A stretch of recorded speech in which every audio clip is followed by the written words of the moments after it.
अस्सलामु अलैकुम वरहमतुल्लाहि वबरकातुह। बिस्मिल्लाहि वल्हम्दुलिल्लाह वस्सलातु वस्सलामु अला रसूलिल्लाह, अम्मा बाद। प्रिय दर्शकों, मेरे मुसलमान मित्रों, साथियों, भाइयों और धर्म प्रिय महिलाओं और बच्चों बच्चियों, एक विषय है जो बहुत ही महत्वपूर्ण विषय है, और वो ये है कि मानव जात की कामनाएं, तमन्नाएं, आरजुएं और चाहतें। इस जीवन में हर मनुष्य की अनेक तथा अधिक से अधिक कामनाएं हैं, और विभिन्न दृष्टि से ये सारी कामनाएं भी विभिन्न और मुख्तलिफ हैं। उन्हीं में से वो समाज जिसमें आदमी जीवन बिताता है, वो सोच जिस पर वो पला बढ़ा तथा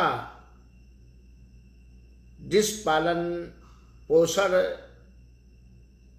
के जिस अंदाज से पालन पोषण हुआ है, वो सोच जिस पर वो पला बढ़ा तथा उसका पालन पोषण हुआ है, उसके साथी तथा संगति जो उसके आसपास रहते हैं, इसी वातावरण अनुसार उसकी कामनाएं, इच्छाएं और तमन्नाएं होती हैं। अगर आप किसी से भी प्रश्न करें, पूछें कि मेरे भाई, मेरे मित्र, इस जीवन में आपकी इच्छा क्या है, तो अगर वो गरीब है, फकीरों में से है, कंगालों में से है, तो वो अपनी फकीरी, निर्धनता जो उसने देखी होगी, कंगाली का दुख झेला होगा, तो उसकी इच्छा होगी कि वो धनी होकर जीवन बिताए।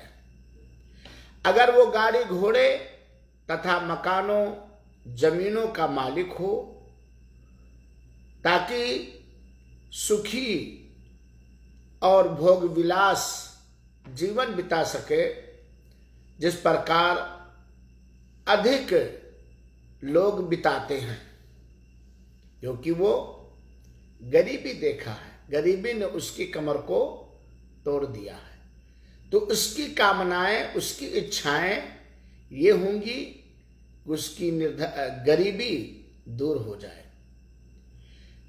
और अगर आप ऐसे रोगी से मिलें जिसके रोग ने उसे चारपाई पर लेटा दिया है, जो हिल नहीं सकता, जिसकी आजादी छिन गई है, यहां तक कि खाने पीने तथा नींद एवं निंद्रा की स्वाद से वंचित हो गया है, आप ऐसे रोगी से उसकी इच्छा, उसकी कामनाएं पूछें, तो उसकी इच्छा अपने रोग से सुख प्राप्त करनी होगी।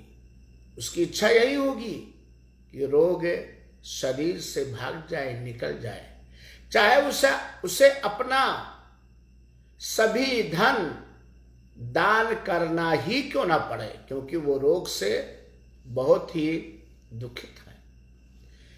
आप अगर कुछ धनवानों से उसकी इच्छाएं पूछें, तो आप उन्हें और अधिक धन चाहने वाला पाएंगे। कोई भी सेठ, मालदार, धनवान से पूछें कि आपकी कामनाएं क्या हैं, आपकी इच्छा क्या है, तो ये यही कहेगा हम इससे अधिक धन चाहते हैं, ताकि वो फला फला से अधिक धनवान हो जाए। तथा इसी प्रकार कंगाल संतुष्ट नहीं होता और धनवान का पेट नहीं भरता। संसार की इच्छाएं समाप्त नहीं हो सकती।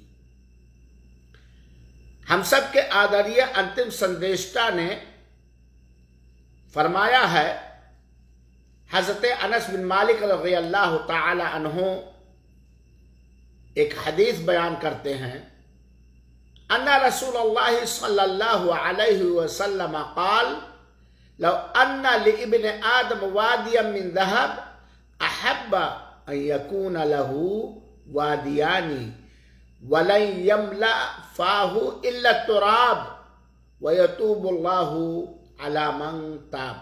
सही बुखारी। जिसका संक्षेप में अर्थ ये है, अनस रज़ियल्लाहु अन्हु ने बयान किया है कि रसूलुल्लाह सल्लल्लाहु अलैहि वसल्लम ने फरमाया, अगर मानव जात के लिए सोने की एक वादी, एक घाटी हो तो वो दो वादी चाहेगा, दो घाटी चाहेगा, सोने से लबालब भरा हुआ। उसका मुंह मिट्टी ही भर सकती है तथा अल्लाह पश्चाताप तौबा करने वाले की पश्चाताप तौबा स्वीकार करता है। ये सही बुखारी हदीस संख्या 6439, सही मुस्लिम हदीस संख्या 1048 है। और ये सत्य है। दुनिया और संसार की कामनाएं और इच्छाएं कभी पूरी नहीं होती। इच्छा करने वाला सदैव आगे बढ़ने की इच्छाएं, कामनाएं, आरजुएं करता है। और यह स्पष्ट रूप से हम और आप अच्छी तरह देख रहे हैं। हमें यह बात मालूम होनी चाहिए कि मानव जात सदैव मृत्यु तक आजीवन संसार का लोभी होता है तथा उसका पेट उसकी कब्र की मिट्टी से ही भरेगी, उसकी समाधि की मिट्टी ही से भरेगी। प्रिय मित्रों, मानव जात के लिए इन विभिन्न इच्छाओं के साथ साथ सारे लोग पूरी जीवन आजीवन अपनी अपनी इच्छाएं पूरी करने के लिए भागदौड़ तथा अधिक प्रयास करते हैं और कभी कभार अल्लाह उनकी इच्छाएं पूरी कर देता है जब वे उसके साधनों का, उचित साधनों का प्रयोग करते हैं। और कभी कभार अधिक से अधिक लोग अपनी इच्छाओं में असफल हो जाते हैं और सफलता उन्हें प्राप्त नहीं होती।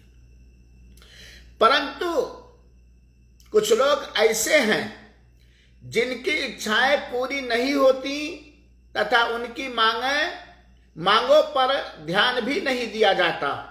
तो ये कौन लोग हैं जिनकी इच्छाएं, जिनकी कामनाएं, जिनकी तमन्नाएं पूरी नहीं होती?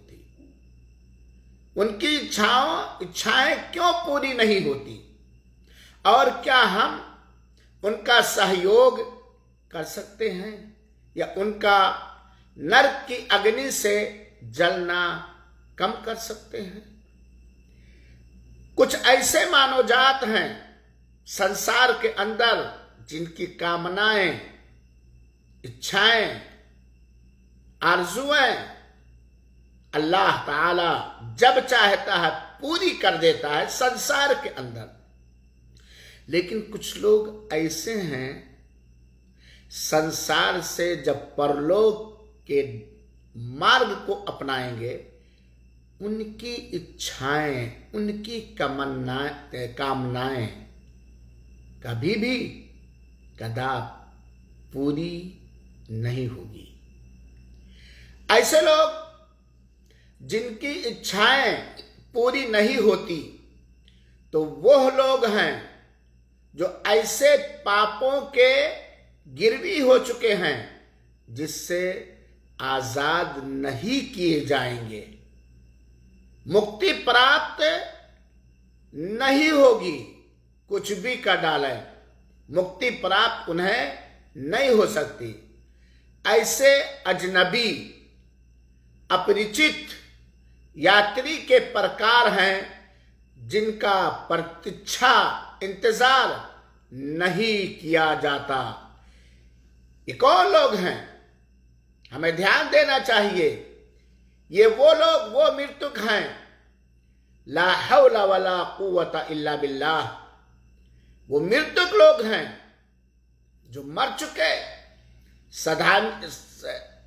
कब्र में उतार दिए गए, समाधि में डाल दिए गए। अब इनकी कोई इच्छा, कोई कामना, कोई तमन्ना कदा पूरी नहीं होगी। इस वाक्य से हमें यह ज्ञान प्राप्त हुआ कि मानवजात विशेष रूप से हम अपनी आयु को, अपनी उम्र को वेस्ट ना करें। अपनी इच्छाएं, अपनी कामनाएं उस ओर बढ़ाएं जो संसार में भी हमारे और आपके लिए अत्यंत लाभदायक हो, और कब्र तथा समाधि और परलोक के जीवन में भी हम असफल न हो, सफलता प्राप्त करें। याद रखें, संसार की कामनाएं और इच्छाएं पूरी हो सकती हैं, मृत्यु के पश्चात हमारी कोई भी कामना, कोई भी इच्छा, कोई भी तमन्ना पूरी नहीं होगी। हे विचारकर्ता मेरे भाइयों, मेरी बहनों, मुर्दे अर्थात मृतक लोग क्या इच्छा करेंगे, इस पर हमें मन चिंतन करना चाहिए। मृतक लोग क्या इच्छा करेंगे तथा कौन उनकी इच्छाएं हमसे बयान कर सकता है। एक मृतक जब समाधि में डाल दिया गया, कब्र में उतार दिया गया, तो वो क्या इच्छाएं कर रहे हैं, क्या कामनाएं कर रहे हैं? है कोई जो उनकी इच्छाओं को हम तक पहुंचा सके?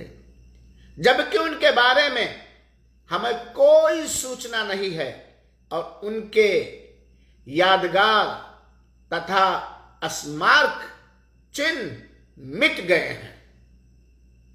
जो आदमी मरने के बाद समय बीतता है, उसकी चिन्ह, स्मारक, यादगार धीरे धीरे समाप्त हो जाता है।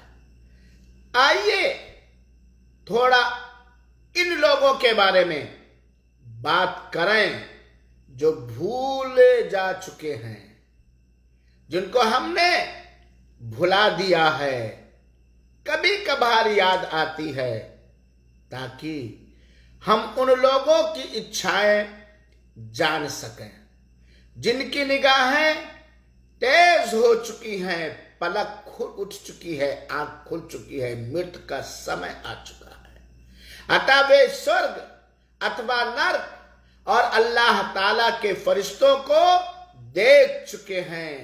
मृत्यु का नियुक्त समय आ चुका है।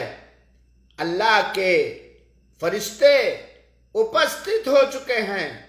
जान तथा प्राण को निकालने के लिए हम उनके करीब बैठे हुए हैं, निकटतम हैं, परंतु हम उन फरिश्तों को नहीं देख सकते, मगर वो देख चुके हैं, देख रहे हैं।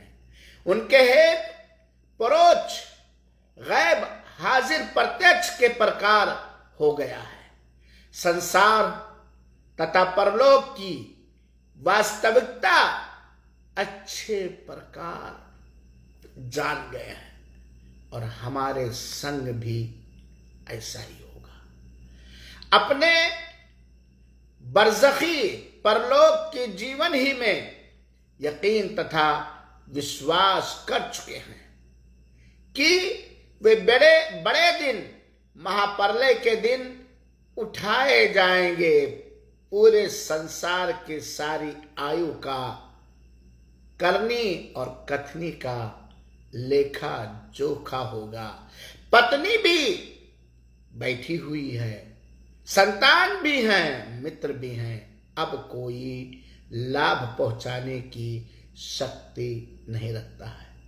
तो क्या वे इस संसार में पुनः लौटने की इच्छा करेंगे ताकि जीवन से लाभ उठा सकें अथवा उसका स्वाद ले सकें, या और अधिक जमीनों मकानों के मालिक हो सकें तथा जमीन पर खेलकूद भड़मर कर सकें, जीवन का स्वाद ले सकें?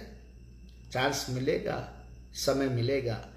इस संसार में प्रिय मित्रों, आदरणीय मेरे साथियों, इस संसार में अधिकांश लोगों की इससे अधिक इच्छा नहीं होती कि उनके पास अच्छी से अच्छी नौकरी हो, सुंदर से सुंदर जीवन साथी पत्नी हो, बेहतरीन गाड़ी सवारी हो, बड़ा तथा कुशादा घर हो जिसके चारों तरफ फूल पौधे, बाग और पत्तियां हरी हरी लगी हूं, जमीन, मकान, दुकान और पलाटे तथा फ्लैटे हूं, चहल पहल, मनोरंजन और भड़मर हो, विभिन्न कार्यक्रमों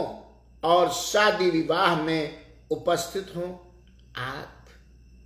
परंतु मृतक मुर्दे तो वे इस संसार से क्या चाहेंगे जिससे जा चुके हैं, जिससे जा चुके हैं। मृत्यु आ चुकी है, महाप्रलय के पहले मार्ग पर चल दिए हैं, उससे धोखे में रहे, संसार में धोखे में रहे। अब संसार की वास्तविकता तथा हकीकत जान गए कि ढलती छाव थी ये संसार की जीवन, दोस्त थे साया की तरह, दिन ढला कि दूर हो गए। अब इस संसार से वो जा चुके हैं, बिना वापसी के उसे अपने पीछे छोड़ गए हैं। है हमारे भाइयों, रब की किताब, रब की सत्य पुस्तक तथा हमारे अंतिम संदेशता आदरणीय मोहम्मद पुत्र अब्दुल्ला सल्लल्लाहु अलैहि वसल्लम की सुन्नत ने जो नेक तथा बुरे मार्ग, मृतकों की इच्छाओं के बारे में बयान किया है, हम इस पर ध्यान दें। अंत में हम यही अनुरोध करेंगे आप सबसे और यही आशा करेंगे कि हम वो कामनाएं करें, हमारे हृदय में ऐसी इच्छाएं हों जो अल्लाह की अंतिम पुस्तक शुभ कुरान तथा अपने अंतिम संदेशता के निर्देश अनुसार हो, क्योंकि हम तथा आप इस बात पर दृढ़ विश्वास रखते हैं कि ये संसार अनमिट नहीं है बल्कि मिटने वाली चीज है। हमने अल्लाह के निर्देश अनुसार जो शुभ कर्म किया है वही हमारे लिए लाभदायक है। अपनी कामनाएं और इच्छाएं जो संसार में आगे बढ़ने के लिए हैं वो हों, परंतु अल्लाह ताला के प्रतिबंध द्वारा। और जो सदैव की जीवन है, परलोक का महाप्रलय का दिन, उस दिन में अल्लाह ताला के दरबार में पेशी का अनुमान लगाकर हम वो इच्छाएं करें, वो तमन्नाएं करें, और परत मात्र केवल इच्छाएं ही नहीं बल्कि इच्छाओं को पूरी करने के लिए अल्लाह के निर्देश अनुसार संघर्ष करें, प्रयास करें, ताकि हम संसार में भी सफल रहें और महाप्रलय के दिन हमें सफलता प्रदान किया जाए। हमसे हमारा सत्य अल्लाह, सत्य पालन पोषण करने वाला, सत्य दाता, सत्य रब हमसे प्रसन्न हो और हमारी महाप्रलय के दिन की समस्त इच्छाएं, समस्त कामनाएं पूरी करें। याद रहे, जिसने वास्तविक रूप से अल्लाह ताला जो सत्य पूज्य है, सत्य उपास्य है, जिसने हमको तथा आपको मात्र अपनी ही उपासना के लिए उत्पन्न किया है, उसके निर्देश अनुसार अगर हमने इस संसार के जीवन को बिताया और महाप्रलय पर ध्यान दिया, महाप्रलय में सफलता प्राप्त करने के लिए संघर्ष और प्रयास किया, स्वर्ग प्राप्त होगा, स्वर्गवासी बनेंगे। और स्वर्गवासियों के लिए अल्लाह ताला ने शुभ कुरान में यह शुभ सूचना दिया है, वलकुम फीहा मा तश्तही अंफुसुकुम। स्वर्ग के अंदर तुम्हारी इच्छा अनुसार जीवन प्रदान किया जाएगा। जिस चीज की भी कामना करोगे, जिस चीज की भी तमन्ना करोगे, जिस चीज की भी आप इच्छा करोगे, मन में आया, अल्लाह ताला फौरन प्रस्तुत कर देगा, अल्लाह ताला फौरन हाजिर कर देगा। लिहाजा हमारे मित्रों, साथियों, दोस्तों, वो इच्छा करें जो महाप्रलय के दिन हमारे लिए कामयाबी, सफलता का कारण हो। और मात्र इच्छा ही नहीं कि स्वर्ग मिल जाए, नरक से बच जाए, दंड से बच जाए, प्रकोप से बच जाए, नहीं, मात्र इच्छाओं और कामनाओं से कभी भी आप सफल नहीं हो पाएंगे। संसार ही के विषय में आप देखें, आप इच्छा करें बेहतरीन बिल्डिंग हो, बेहतरीन सवारी हो, सुंदर पत्नी मिल जाए, अच्छे संतान मिले, मात्र इच्छा से हमारी ये कामनाएं पूरी हो सकती हैं? कदापि नहीं, बल्कि इसके लिए हमें प्रयास करना पड़ेगा, दौड़ भाग करना पड़ेगा, बुद्धिमानों से राय और मशवरा लेना पड़ेगा। ऐसे ही जन्नत कामनाओं से नहीं मिलेगी, स्वर्ग इच्छाओं से नहीं मिलेगी। स्वर्ग में ले जाने वाले जिन कर्मों का निर्देश हम सबके सत्य पालनहार सत्य अल्लाह ने दिया है, उसको उसकी पूर्ति करनी पड़ेगी। अल्लाह ताला से हम ये आशा करते हैं, ये प्रार्थना करते हैं कि मौला तू ही मार्गदर्शक है, तू ही हिदायत देने वाला है, तो हमारे हृदय में अपना तकवा पैदा कर दे, हमें सदाचारी बना और शुभ कर्म करने का अवसर प्रदान कर। हर पल हर समय कुकर्म और अशुभ कर्मों से हमें वंचित रख। आमीन। वस्सलामु अलैकुम वरहमतुल्लाहि वबरकातुहू।